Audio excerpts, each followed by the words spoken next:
So ఇది వచ్చేసి మనకి ఎల్లో కలర్కి వైలెట్ కలర్కి ఎల్లో బార్డర్ తీసుకున్నారండి.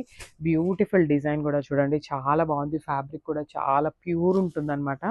మనకి బడ్జెట్ ఫ్రెండ్లీలో చినియా పట్టు శారీస్ అనమాట. కంప్లీట్ లుక్ చూడండి. శారీ అంతా కూడా మనకి చిన్న చిన్ని జెరీ బుటీస్ తీసుకొని హైలైట్ చేశారు. అది కాకుండా మనకి ఇట్లాగా పెద్ద పెద్ద బంచెస్ విత్ మీనాకారి వీవింగ్ తీసుకొని హైలైట్ చేస్తూ ఇచ్చేసారనమాట.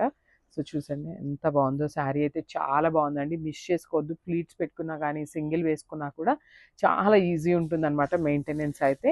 And coming to the borders, so చూడండి, this the beautiful borders on the both sides అనమాట. ఇది వచ్చేసి మనకి కంప్లీట్ ఎల్లో కలర్లో తీసుకున్నారు విత్ వీవింగ్. కింద బార్డర్ వచ్చేసి చక్కగా బిగ్ బార్డర్ తీసుకున్నారండి. కంప్లీట్ వీవింగ్తోనే ఉంటుంది శారీ అనేది. ఇది వచ్చేసి మనకి పళ్ళు పార్ట్. సో మనకి పళ్ళు వచ్చేసి ఎల్లో కలర్లో కల్నేత టోన్లో పళ్ళు అయితే హైలైట్ చేస్తూ ఇచ్చేసారు. సేమ్ కాన్సెప్ట్తో మనకి బ్లౌజ్ కూడా ఉంటుందండి. So this a beautiful blouse, brocade స్టైల్లో మనకి బ్లౌజ్ అయితే ఇచ్చేసారు. అండ్ ఈ శారీస్ కూడా మన దగ్గర